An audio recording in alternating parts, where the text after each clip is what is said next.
I will make the choices necessary to deliver strong foundations for our economy. My budget, led by this government's values of fairness and opportunity, and focused entirely on the priorities of the British people: protecting our NHS, reducing our national debt, and improving the cost of living. There is a lot of speculation about the choices that I will make. I understand that. These are important choices that will shape the future of our country for years to come. But since that budget, the world has thrown even more challenges our way. The continual threat of tariffs has dragged on global confidence, deterring business investment and dampening growth.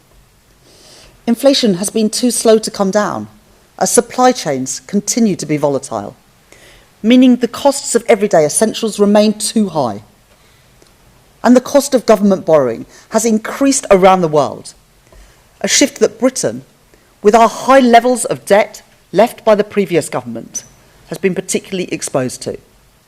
When I was appointed Chancellor, people put their faith in me to take our country forward, not to be swayed by political convenience, not to always do what is popular, but to do what is right.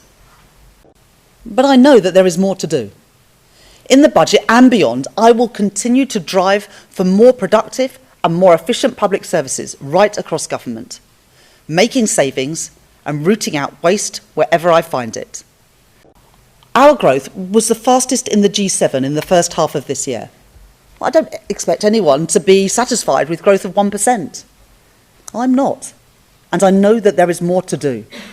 My commitment to the fiscal rules is ironclad.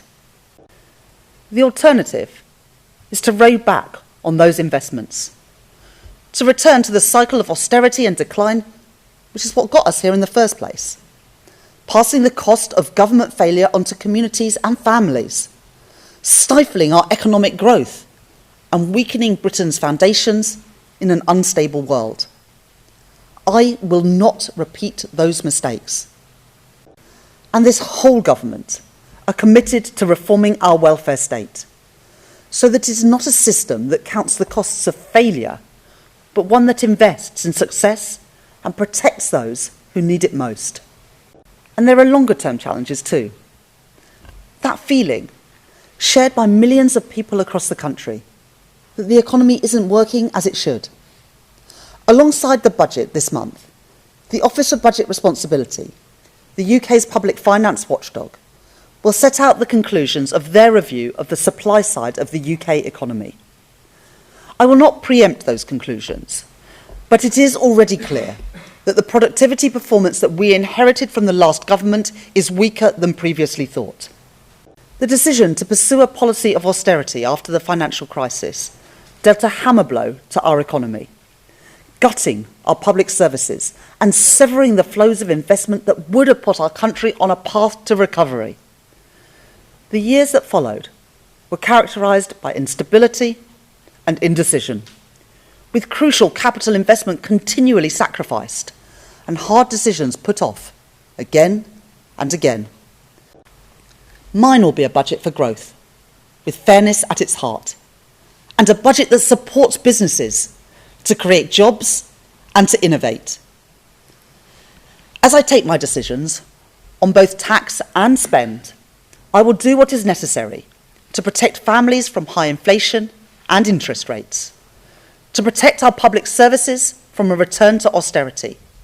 So we will go further and faster on planning, on the industrial strategy, on reforming regulation, all to deliver growth throughout our economy in all parts of our country. At the budget this year, I will continue to build the strong foundations to secure Britain's future, for a fairer Britain, a more prosperous Britain, a Britain with an economy that works for everyone. Thank you very much. I'm sure we'll have other opportunities soon. Bye-bye.